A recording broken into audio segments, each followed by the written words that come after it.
Salve, salve! Hoje tem cabeça, hoje eu consegui ter um tempinho para fazer. Tudo bom com vocês? Ah, antes de mais nada, tem um inscrito aqui que me pediu um recadinho pro tio dele. Mandar um abraço para o tio Sandro. Quem mandou o recado foi Bruno Tecmac, assim que ele assina. São Bernardo do Campo, São Paulo. Aí, tio Sandro, um abração, hein? E juízo, hein? Terminou o serviço e direto para casa. Ah, mais um inscrito aqui também, M60 Gamer. É o Gabriel Alves, de Francisco Morato, também aqui de São Paulo, Grande São Paulo. Hoje eu vou mostrar para vocês. Vai ser duas materinhas com a mesma camiseta, né? Vocês já sabem da história. Essa aqui, ó.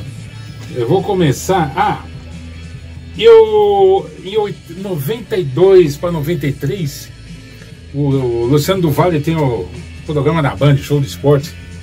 Ele montava, ele que passava muito a NBA, né? Muito jogo de basquete. Ele trouxe a NBA, a NFL, né? Futebol americano, Fórmula Indy. Era do caramba. A gente não tinha, eu não tinha TV a cabo, né? Nem sei se existia nessa época. Então eu ficava maravilhado no intervalo do basquete.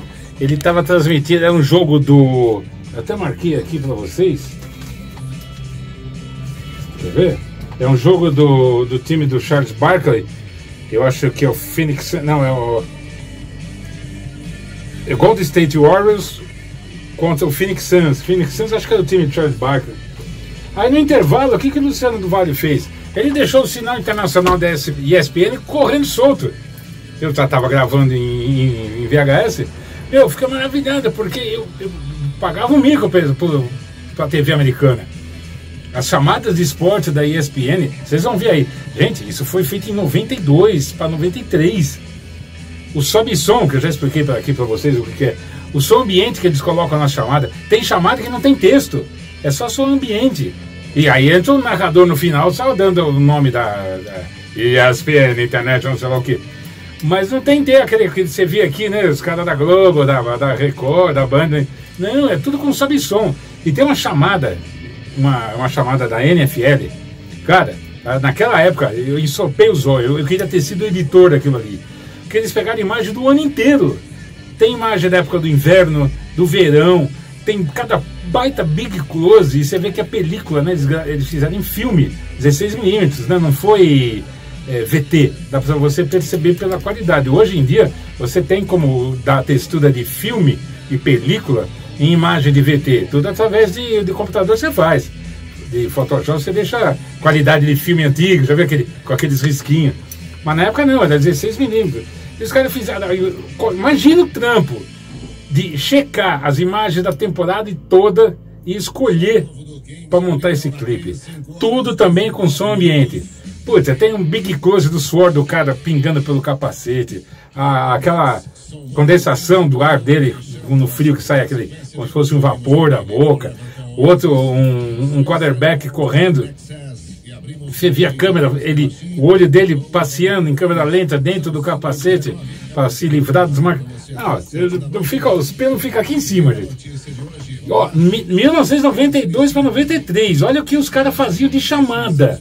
Aqui hoje ainda não chega perto.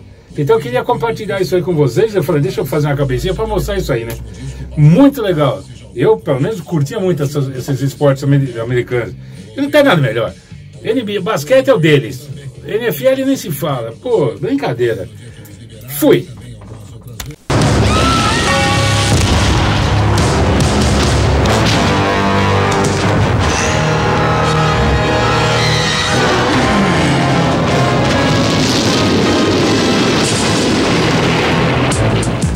Have you ever thought about wearing shoes?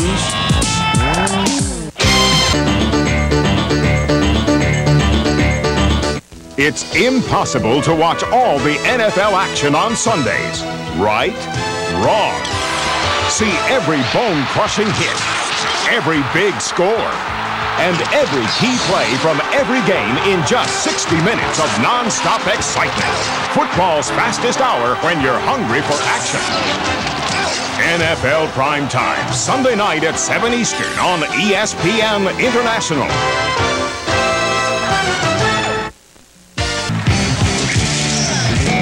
The puck drops here. National Hockey Night on ESPN. The NHL is back where it belongs on ESPN with all the super scoring, the board-crunching excitement, and every minute of the Stanley Cup Finals. Watch out for National Hockey Night on ESPN. Harry Payton, lead pass to Kemp. What a lob! He'll play it down! Whoa! Showtime! I love this game. 3 seconds. I love this game. It is Drexler. Has Kersey. We allow DC. I love this game.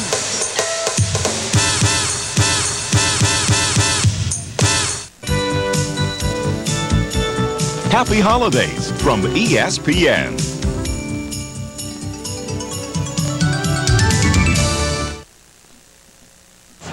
To the board right now. He has 15 points, 4 rebounds, 1 steal, 2 blocks. Is there anything else? He's 6.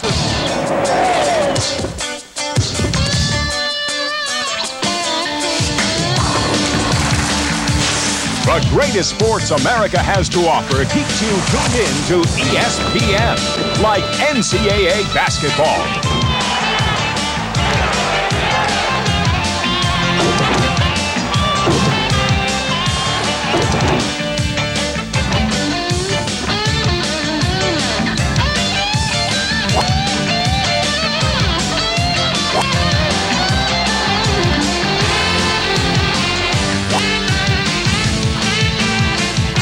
Hold on, the hits keep coming.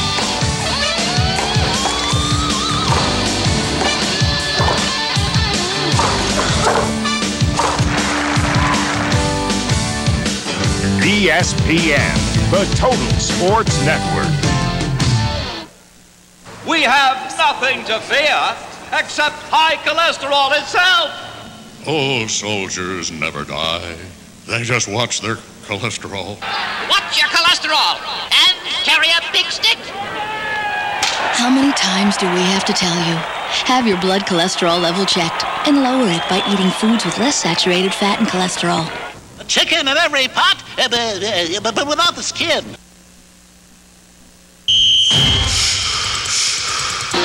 3, dig! Emmett Smith! Whoa, yeah! Center to the pad, see ya later! What a play! He gaps! Go out! Nice head! Nice head! Point 3!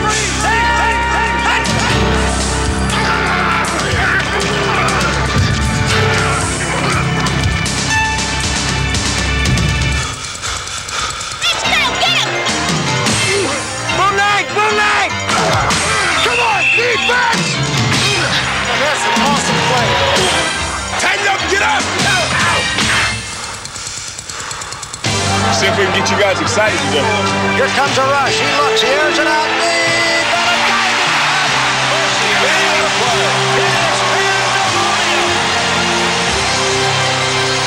This message furnished by the National Football League. When I was... ESPN's auto racing analysts as they look back over the 1992 season on a special roundtable edition of Speed Week. Speed Week. Catch us Wednesday at midnight Eastern Time, 9 p.m. Pacific. You've got the need for Speed Week. Here it. We start off this week with our action read and the suddenly smoking Indiana Pacers who hit the road.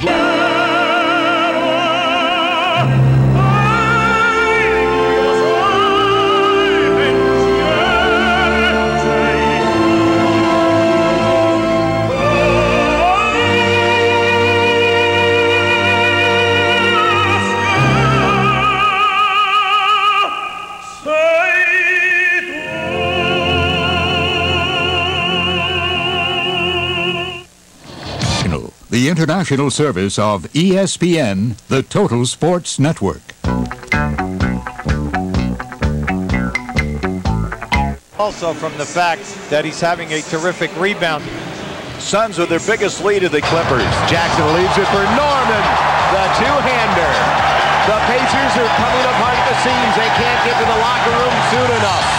While Indiana's streak is history, Houston was on a tear of their own. Friday, they knocked off the Bulls by 14 and left one name ringing in their ears. Maxwell saves it though. Horry drives.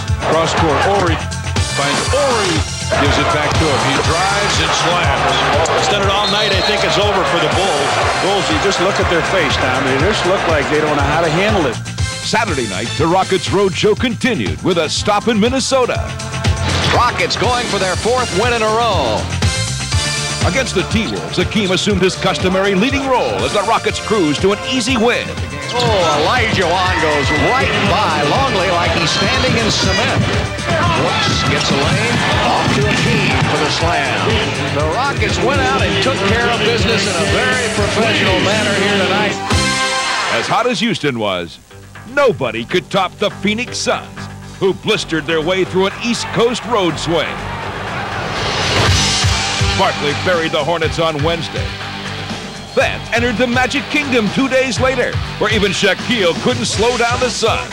Caught it, missed that. West was hanging over him. Good defense there. Now transition bucket for Ceballos. With a 6-game winning streak in tow, the Suns look to close out a perfect road trip in Miami on Saturday. If the Heat do have one hope tonight, it could be fatigue with Phoenix. But with Barkley notching 39 points and 10 rebounds, the Suns turned off the heat and kept their streak alive. Out to Ainge, James a 3. Yeah, he's tough from there. Out to Ainge, though. Barkley. Well, Phoenix, Road Warriors. Their 5th in a row on this trip. Their 7th win in a row overall. While the Suns continued to roll, in this week's news, notes, and quotes, we find that no one was streaking better than Dominique Wilkins. Against Chicago, Nick took 23 trips to the free throw line and didn't miss a single one, breaking the old record for perfection of 19 in a game. I knew I hadn't missed one. I didn't know I shot that many. You know about the record. I do now. Spud Webb returned this week from the injured list and was placed right into the starting lineup. Pokes the ball away. Spud comes up with it. Breakaway opportunity. Spud goes to the iron and lays it into the... I feel good. I mean, you get the opportunity to play basketball and run up and down the court and do what you love to do. A trade between Charlotte and San Antonio sent forward J.R. Reed to the Spurs in exchange for Sidney Green and a conditional first-round pick. You know, I just want an opportunity to play, and they thought it was fair for them to give me an opportunity to go somewhere where I was needed to play, and that's the kind of people they are in Charlotte. They always stood behind me 110%, and it's great to have an organization like that there, but now I've got a new one here, and it seems to be great here also. And Reed all alone, his first points as a Spur. This week, the veteran playmaker for the Dallas Mavericks is holding court. Derek Harper, one of the league's best players never to make the All-Star team, hasn't received the notoriety that his talents merit. However, from his peers, he garners great respect. Oh, man. Harper with a great spin move. Got it. Every time I think about Derek Harper, he's a guy who's a tremendous competitor, tenacious fighter, tremendous on defense, and I always knew that once we stepped on the basketball court, I could look at him, he could look at me, and we wouldn't have to worry about each other. I knew that he would handle his assignment, I would handle mine, and we'd basically take care of business. Ball is free on the floor. Harper for 3. He got it! Derek Harper has done it again! But moments like those are in the past. This year, Derek Harper finds himself in a very unfamiliar position. Now he is the lone established star on a team struggling for respectability. However, through it all, Harper can still see some positives. Well, I think with a young basketball team, if your leader is down, and I think the young team is going to be down, so I don't think I can afford to let these young guys see me down, regardless to the circumstances, regardless to the situation. I have to try and keep an up-tempo attitude or what have you. I have to try and be as positive as I possibly can. As far as dealing with the adjusting to the losing right now, it's not easy. I think the thing that makes it tough is that I did taste some of the good, so it's nothing that you can do except for try and get through it the best way that you can. As always, Harper's leadership qualities have shown through to help brighten these rebuilding times for the Mavericks. And his confidence and enthusiasm for the game remain as strong as ever. You know, I enjoy the game of basketball, first of all, and a lot of people enjoy it. I realize that. But opposed to keeping everything inside, I let everything out. When somebody does something that's nice and exciting, then I let my emotions out. I don't hold it inside, and that's the way I've been, and that's the way I'm going to be. Surrounded by a young and inexperienced supporting cast, Harper's had to shoulder the Mavericks' scoring load more than ever. But his goals remain unselfish. Naturally, you want to win. I want an opportunity to win a championship, but you have to deal with what's dealt. We all want what we want in life, and when you don't get it, you just have to move on and make the best of whatever situation is dealt, and that's what I'm trying to do in this situation. Les has his pocket picked by Derek Harper. So long, boys. In the mid-'80s, Harper's Mavs were enjoying banner seasons. But one classic confrontation with an old friend would turn out to be an encounter they'd like to forget. Dale Ellis was traded by the Mavs in 1986. And later that season, he'd returned to Reunion Arena to take on Dallas in the first round of the playoffs. This is the happiest day of my life. This is a moment I dreamed about for some time, coming back to Dallas and being able to